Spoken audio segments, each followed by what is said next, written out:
ರಾಜ್ಯದಲ್ಲಿ ಇವತ್ತು ನೀಟ್ ಪರೀಕ್ಷೆ ನಡೀತಾ ಇದೆ. ಹಾಗಾಗಿ ಇಲ್ಲೂ ಕೂಡ ಕಟ್ಟುನಿಟ್ಟಿನ ನಿಯಮಗಳನ್ನ ಒಂದಿಷ್ಟು ನಿರ್ಧಾರಗಳನ್ನ ಕೈಗೊಳ್ಳಲಾಗಿದೆ. ನೀಟ್ ಪರೀಕ್ಷೆ ಬರೆಯೋದಕ್ಕೆ ಹೋಗೋರಿಗೆ ಓಲೆ, ಸರ, ಬಳೆ, ಹೈ ಹೀಲ್ಸ್ ಚಪ್ಪಲಿಗಳನ್ನು ನಿಷೇಧ ಮಾಡಲಾಗಿದೆ. ಮಧ್ಯಾಹ್ನ 2 ಗಂಟೆಗೆ ಆರಂಭ ಆಗಿ ಸಂಜೆ 5 ಗಂಟೆವರೆಗೆ ಪರೀಕ್ಷೆ ನಡೆಯುತ್ತೆ. ನೀಟ್ ಪರೀಕ್ಷೆಯನ್ನು ರಾಜ್ಯದ 1,49,000 ವಿದ್ಯಾರ್ಥಿಗಳು ಬರೀತಾರೆ.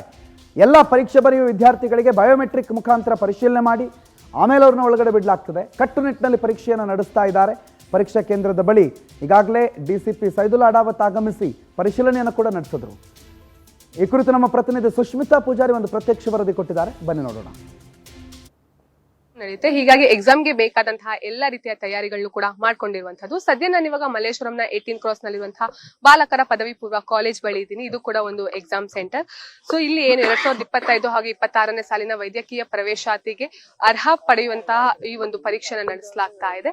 ಸೊ ಈ ಒಂದು ಪರೀಕ್ಷೆಯಲ್ಲೂ ಕೂಡ ಕಟ್ಟುನಿಟ್ಟಿನ ಕ್ರಮಗಳನ್ನ ಕೈಗೊಳ್ಳಲಾಗ್ತಾ ಇದೆ. ನೀವು ನೋಡ್ತಾ ಇರ್ಬೋದು, ಪರೀಕ್ಷಾ ಕೇಂದ್ರದ ಬಳಿಯೂ ಕೂಡ ಈಗ ಆಲ್ರೆಡಿ ಎಲ್ಲ ಅಭ್ಯರ್ಥಿಗಳು ಕೂಡ ಬಂದಿರುವಂತದ್ದು. ಏನು ಒಂದು ಮೆಡಿಕಲ್ ಸೀಟ್ ಹೋಗ್ಬೇಕು, ನಾವು ಎಲ್ಲರಿಗೂ ಕೂಡ ಒಂದು ಉತ್ತಮ ಸೇವೆಯನ್ನ ಕೊಡ್ಬೇಕು ಅಂತ ಹೇಳಿ ವಿದ್ಯಾರ್ಥಿಗಳು ಸಾಕಷ್ಟು ಕನಸನ್ನ ಹೊಂದಿರ್ತಾರೆ. ಆ ಒಂದು ಕನಸಿನ ಮೊದಲ ಹೆಜ್ಜೆ ಅಂತ ಹೇಳಿದ್ರೆ ಅದು ನೀಟ್ ಪರೀಕ್ಷೆ. ಸೊ ಹೀಗಾಗಿ ನೀಟ್ ಪರೀಕ್ಷೆಯಲ್ಲಿ ಯಾವುದೇ ರೀತಿ ಅಕ್ರಮಗಳು ನಡೀಬಾರ್ದು ಅಂತ ಹೇಳಿ ಎಲ್ಲ ರೀತಿಯ ಕಟ್ಟುನಿಟ್ಟಿನ ಕ್ರಮಗಳನ್ನು ಕೂಡ ಕೈಗೊಂಡಿರುವಂತದ್ದು. ಅಂದ್ರೆ ವಿದ್ಯಾರ್ಥಿಗಳು ಯಾರೆಲ್ಲ ಪರೀಕ್ಷೆ ಬರೀತಾರೆ ಅವರು ಕಿವಿ ಓಲೆ ಆಗಿರ್ಬೋದು, ಮೂಗ್ಬಟ್ಟಾಗಿರ್ಬೋದು, ಬಳೆ, ಸರ, ಈ ರೀತಿ ಯಾವುದೇ ರೀತಿ ಆಭರಣಗಳನ್ನ ಧರಿಸುವಂತಿಲ್ಲ. ಹಾಗೆ ಗಂಡ್ಮಕ್ಳು ಕೂಡ ತುಂಬು ತೋಳಿನ ಶರ್ಟ್ ಆಗಿರ್ಬೋದು, ಜೀನ್ಸ್ ಪ್ಯಾಂಟ್ ಆಗಿರ್ಬೋದು, ಜಾಸ್ತಿ ಜೇಬಿರುವಂತಹ ಶರ್ಟ್, ಪ್ಯಾಂಟ್ ಇವ್ಯಾವುದನ್ನು ಕೂಡ ಧರಿಸುವಂತಿಲ್ಲ. ಇದ್ರ ಜೊತೆಗೆ ಯಾವುದೇ ರೀತಿ ಎಲೆಕ್ಟ್ರಾನಿಕ್ ಉಪಕರಣಗಳು, ಬ್ಲೂಟೂತ್ ಆಗಿರಬಹುದು, ಕ್ಯಾಲ್ಕುಲೇಟರ್ ಆಗಿರಬಹುದು, ಅಥವಾ ಏನು ಕೈ ಗಡಿಯಾರನ್ನು ಕೂಡ ಧರಿಸುವಂತಿಲ್ಲ. ಸೊ ಎಲ್ಲಾ ರೀತಿಯಲ್ಲೂ ಕೂಡ ತಯಾರಿಗಳನ್ನ ಮಾಡ್ಕೊಂಡಿರುವಂತದ್ದು. ಹಾಗೆ ವಿದ್ಯಾರ್ಥಿಗಳಿಗೆ ಹೆಲ್ಪ್ ಆಗ್ಲಿ ಅನ್ನುವಂತಹ ಉದ್ದೇಶದಿಂದ ಪ್ರತಿ ಕ್ಲಾಸ್ ರೂಮ್ ಅಲ್ಲೂ ಕೂಡ ಒಂದೊಂದು ಗಡಿಯಾರನ್ನು ಕೂಡ ಅಳವಡಿಕೆ ಮಾಡಿರುವಂತದ್ದು. ಇದ್ರ ಜೊತೆಗೆ ಎಲ್ಲಾ ಪರೀಕ್ಷಾ ಕೇಂದ್ರದಲ್ಲೂ ಕೂಡ ವೆಬ್ ಕಾಸ್ಟಿಂಗ್ ಅನ್ನ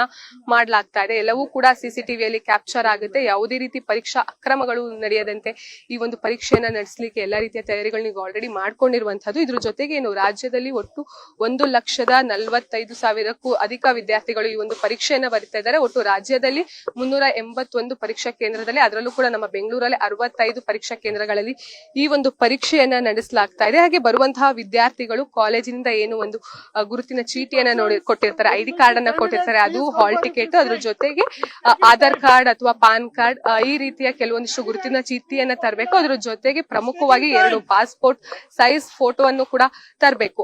ಹಾಗೆ ಏನು ಅಂತ ಹೇಳಿದ್ರೆ ಯಾವುದೇ ರೀತಿ ವಿದ್ಯಾರ್ಥಿಗಳು ಅಂದ್ರೆ ಶೂಸ್ ಆಗಿರಬಹುದು, ಸಾಕ್ಸ್ ಆಗಿರ್ಬಹುದು, ಹೈ ಹೀಲ್ಸ್ ಆಗಿರ್ಬಹುದು, ಇದು ಯಾವುದನ್ನು ಕೂಡ ಧರಿಸಬಾರ್ದು. ಅಂದ್ರೆ ಕೆಲವೊಮ್ಮೆ ಈ ರೀತಿಯಲ್ಲಿ ಬಳಸುವಂತಹ ವಸ್ತುಗಳೇನಾಗಿದೆ, ಅವು ಬ್ಲೂಟೂತ್ ಗಳನ್ನ ಬಳಸುವಂತಹ ಸಂದರ್ಭದಲ್ಲಿ ಸಾಕಷ್ಟು ಪರೀಕ್ಷಾ ಅಕ್ರಮಗಳು ನಡೆಯುತ್ತೆ. ಆವಾಗ ಎಲಿಜಿಬಲ್ ಯಾರಿರ್ತಾರೆ ಆ ಒಂದು ವಿದ್ಯಾರ್ಥಿಗೆ ಸೀಟ್ ಸಿಗೋದಿಲ್ಲ. ಸೊ ಹೀಗಾಗಿ ಯಾವುದೇ ರೀತಿ ಪರೀಕ್ಷಾ ಅಕ್ರಮಗಳು ನಡಿಬಾರ್ದು, ಇರುವಂತಹ ಅರ್ಹ ವಿದ್ಯಾರ್ಥಿಗೆ ಈ ಒಂದು ಸೀಟ್ ಸಿಗ್ಬೇಕು ಅನ್ನೋಂತಹ ಉದ್ದೇಶದಿಂದ ಎಲ್ಲವನ್ನೂ ಕೂಡ ಮಾಡ್ಕೊಂಡಿರುವಂತಹದ್ದು ಏನು ನ್ಯಾಷನಲ್ ಟೆಸ್ಟ್ ಅಕಾಡೆಮಿ ಏನಿದೆ, ಇದರಿಂದ ಈ ಒಂದು ಪರೀಕ್ಷೆ ನಡೀತಾ ಇರುವಂತದ್ದು. ಸೊ ಹೀಗಾಗಿ ಎಲ್ಲವೂ ಕೂಡ ಸಕಲ ರೀತಿಯಲ್ಲೂ ಕೂಡ ತಯಾರಿಯನ್ನ ಮಾಡ್ಕೊಂಡಿರುವಂತದ್ದು. ಸಿಬ್ಬಂದಿಯೂ ಕೂಡ ಬರುವಂತಹ ಎಲ್ಲಾ ವಿದ್ಯಾರ್ಥಿಗಳನ್ನು ಕೂಡ ಚೆಕ್ ಮಾಡಿ ಕಳಿಸ್ತಾ ಇರುವಂತದ್ದು. ಒಟ್ಟಿನಲ್ಲಿ 2 ಗಂಟೆಯಿಂದ 5 ಗಂಟೆವರೆಗೂ ಈ ಒಂದು ಎಕ್ಸಾಮ್ ನಡೆಯುತ್ತೆ.